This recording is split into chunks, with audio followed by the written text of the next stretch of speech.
mừng tất cả các bạn đã quay trở lại cùng với channel của mình Làm Đẹp Khoa Học. Hôm nay thì mình sẽ hướng dẫn cho các bạn cách để các bạn có thể tự thực hiện việc trang điểm ngay tại nhà và rất là đơn giản, dành cho những bạn chưa từng trang điểm, không biết cách trang điểm. Để trang điểm đẹp nhất thì chúng ta cần phải có một lớp nền thật là mịn. Và để có một lớp nền mịn thì đòi hỏi chúng ta phải có một làn da đã được cấp ẩm. Để thực hiện bước cấp ẩm đầu tiên ngay trước khi trang điểm thì chúng ta có thể dùng kem dưỡng ẩm, không nên dùng quá nhiều nhé. Đối với những cái kem dưỡng ẩm mà nó không thẩm thấu hết được vào làn da ấy, thì cái việc mà kem dưỡng ẩm dư nhiều ở trên da thì sẽ gây ra việc là lát nữa chúng ta đánh các lớp khác lên thì nó sẽ bị thừa ấy. Cho nên là tùy theo các loại dưỡng ẩm mà chúng ta bôi nhiều hay là ít nhé.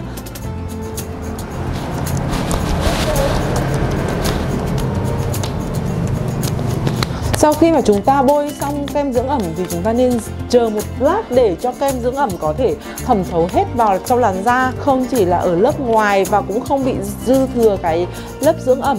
Sau lớp ẩm là lớp nền thì lớp nền này thì chúng ta sẽ đánh rất là mỏng thôi và cố gắng là che được khuyết điểm nhưng mà rất là mỏng để cho làn da nó không bị quá dày ấy. Khi mà làn da mà nó dày quá thì sẽ rất là già. Do đó là chúng ta nên chọn loại nào mà nó chỉ cần sáng hơn tông da một tí và đồng thời là nó có thể che phủ khuyết điểm tốt, tuy nhiên thì tạo ra một lớp nền thật là mỏng. Kế sau lớp dưỡng ẩm là chúng ta sẽ dùng một lớp kem nền. Thì đối với kem nền, cách lựa chọn đó là chúng ta sẽ dùng một loại mà nó sẽ sáng hơn tông da một tí và sau đó thì nó cũng có khả năng che phủ khuyết điểm tốt, và cộng với cái điểm đó là nó sẽ tạo ra một lớp nền thật là mỏng. Đây, bản thân mình thì dùng loại này. Loại này thì mình thấy khả năng che phủ khuyết điểm rất là tốt, và tuy nhiên thì nó cũng sẽ chỉ cần một lớp rất là mỏng thôi. Và hơn nữa thì nó cũng vừa sáng hơn tông da của mình, cho nên là mình thấy rất là phù hợp. Đấy, chúng ta có thể cho một ít ra tay. Và sau đó thì chúng ta sẽ dùng một miếng bông dặm như thế này và chúng ta dặm màu lên. Mỗi lần lấy màu thì chúng ta sẽ lấy một lượng ít thôi. Thì lúc mà mình lấy kem ấy thì chúng ta nên chậm qua như thế này để cho kem nó đều ở trên cái miếng bông tán này. Tuy nhiên thì khi mà mình đặt lên ấy thì cái lượng ban đầu mà mình lấy thì nó sẽ rất là nhiều hơn so với những lần còn lại, lần chấm sau. Cho nên chúng ta sẽ chấm ở những vùng cần sáng màu trước. Thì những vùng mà cần sáng màu đó chính là những vùng trán này, mũi. Và ở vùng hai bên má như thế này thì chúng ta sẽ tán từ đó tán ra.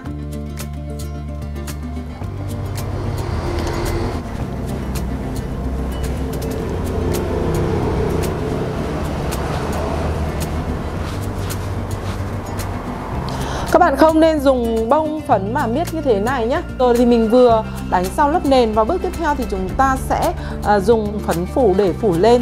Thì quá trình mà mình dùng phấn phủ ấy thì chúng ta cũng làm tương tự. Chúng ta sẽ lấy dặm phấn rất là nhẹ thôi, chậm nhẹ như thế này, khoảng tầm 1 đến 2 lần. Sau đó chúng ta lại chậm lên da, và tương tự thì chúng ta sẽ chậm ở những cái vùng mà lúc nãy mình chỉ ấy, thì chúng ta sẽ chậm ở chỗ này, ở những chỗ mà phần nổi của mặt này lên trước. Đấy là những chỗ ví dụ như trường hợp mà nó có bị đậm hơn một chút thì cũng không sao. Do đó cho nên là chúng ta sẽ dặm từ đó để dặm đều ra. Đây, ví dụ như mình ở trán thì mình sẽ dặm ở vùng này trước, và sau đó thì mình chậm đều ra ở xung quanh.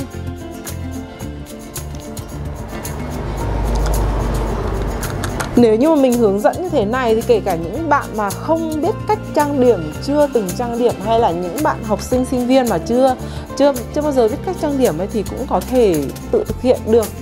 Tiếp theo thì mình sẽ hướng dẫn các bạn cách để các bạn có thể tạo được cái hiệu ứng làn da nó trong suốt, bóng bẩy giống như là mình đánh như không đánh nhá. Nhất là khi mà chúng ta tiếp xúc với ánh đèn thì nó tạo hiệu ứng làn da trong suốt. Đấy, các bạn có thể dùng loại này. Mình dùng loại này thì mình thấy cũng rất là ok. Cái nhũ ánh chai nó rất là nhỏ, cho nên là nó sẽ không rõ được cái việc mà mình đang còn dùng highlight nhá. Đấy. Thì cái phần highlight này thì chúng ta sẽ đánh ở mũi này, hay là ở mắt này, ở vùng này nó nổi gồ lên này, hoặc là ở những vùng má này. Đây, vùng này hoặc là phần này. Và ở ở vùng nhân trung để làm cho khuôn mặt chúng ta nó sẽ có bề nổi và nó sáng lên nhé. Thì nên lấy một thật là ít cái phấn này chúng ta lấy thật ít thôi. Chúng ta sẽ lấy phấn thật là ít, sau đó thì dặm nhẹ. Chỉ cần phủ nhẹ lên những vùng này.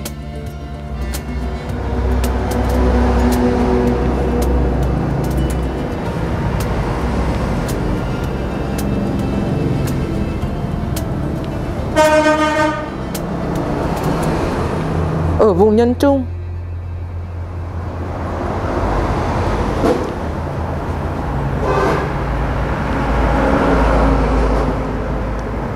Và với khuôn mặt của mình thì phần này hơi to, do đó cho nên là mình sẽ đánh tập trung ở phần trước này, tức là chữ V ở trước mắt này.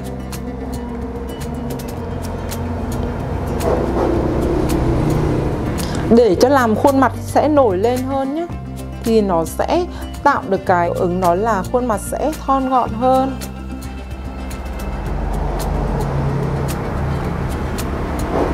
Và bước tiếp theo thì chúng ta sẽ đánh má hồng.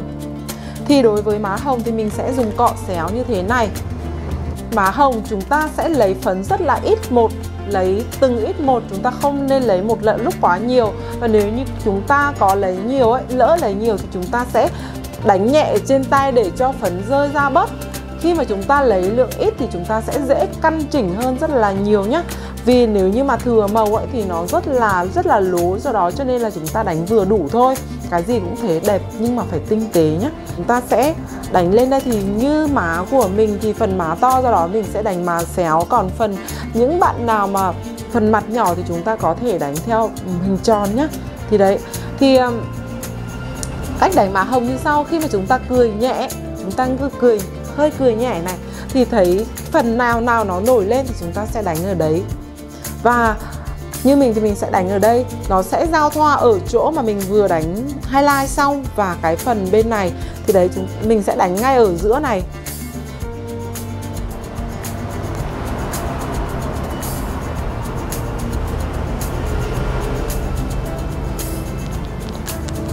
Chúng ta cười nhẹ như thế này thì cái việc mà mình đánh sẽ đỡ bị lệch nhé.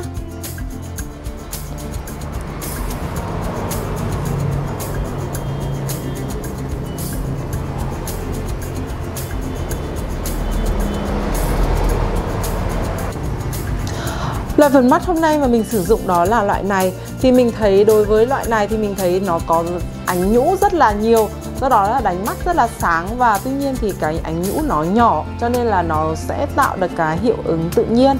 Lớp đầu tiên thì mình sẽ đánh toàn bộ trên vùng mắt luôn. Và điểm mà chúng ta lấy để mà đặt bút đầu tiên ấy, thì chúng ta nên đặt ở phần giữa hoặc là phần sau.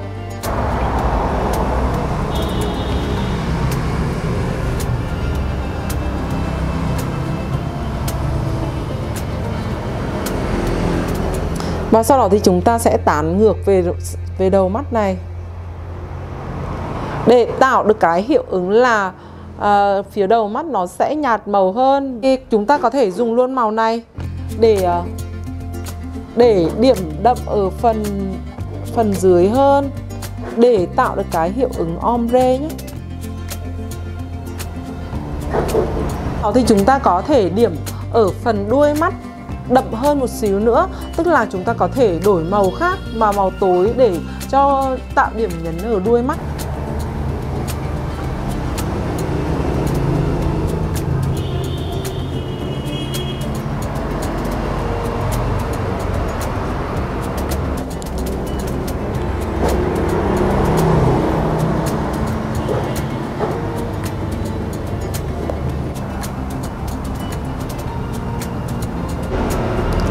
Và bước tiếp theo đó là chúng ta sẽ kẻ mắt eyeliner. Bạn rất là ngại cài eyeliner bởi vì là nó nếu như không cẩn thận thì sẽ dễ bị lem ấy.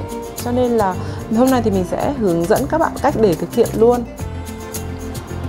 Đối với eyeliner thì chúng ta sẽ kẻ ở phần đầu mắt sẽ thật là mảnh và đậm dần ở sau. Tức là đầu mắt sẽ mảnh và to dần ở về phía sau.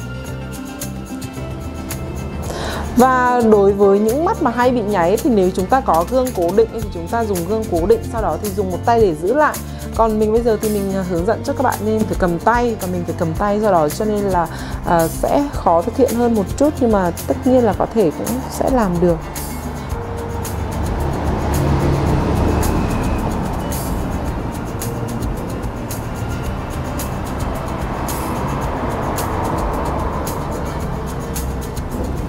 Đấy, các bạn thấy là phần đầu mình kẻ rất là mảnh thôi.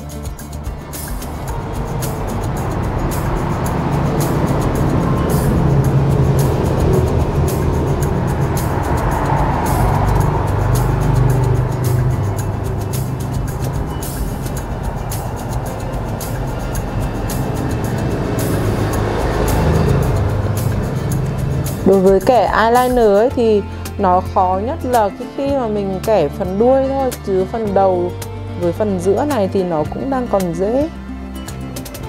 Cốt là ở cái đuôi ấy. Khi mà kẻ đến gần hết mắt rồi nhé thì các bạn dừng lại này, không kẻ hết luôn nhé.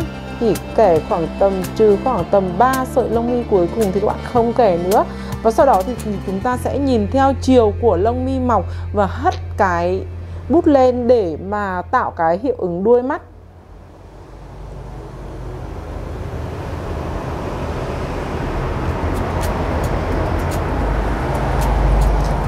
Và ở phần đuôi thì chúng ta sẽ kẻ đậm hơn, do đó sẽ kẻ dày mực hơn, cho nên là chúng ta sẽ tạo một đường to hơn. Thì tại phần này trở đi thì chúng ta nên làm cho cái đường kẻ mí nó to dần ra và sẽ tiếp nối với cả là cái đuôi.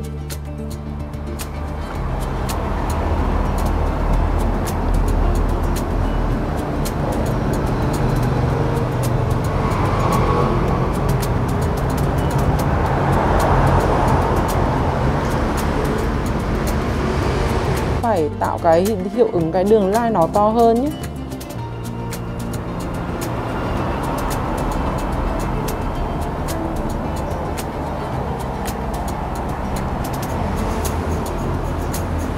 Rồi, ok rồi. Tiếp theo thì chúng ta sẽ kẹp mi và chuốt mascara.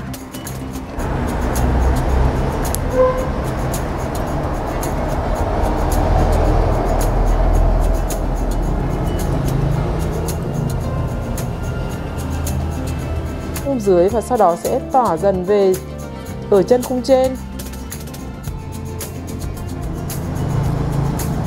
Và đậm ở phía đầu mày cũng sẽ nhạt dần. Và dùng cây chải này để chúng ta chải lên. Đậm ở, các bạn nhớ là nên đậm ở chân khung dưới và chải nhạt dần lên ở chân khung trên. Ok rồi. Và đối với son bóng thì mình chỉ bôi ở môi dưới thôi và bôi phần phía trong. Và vừa rồi thì mình vừa hướng dẫn cho các bạn cách để thực hiện các bước trang điểm rất là nhẹ nhàng, tự nhiên. Các bạn có thể rất là dễ dàng ứng dụng để đi học, đi chơi, đi tiệc. Và nếu như thấy video này hữu ích thì hãy tặng mình một like. Và để theo dõi thường xuyên các video mới thì các bạn có thể subscribe kênh để theo dõi video mới mỗi ngày vào 8 giờ mỗi tối. Cảm ơn và hẹn gặp lại các bạn.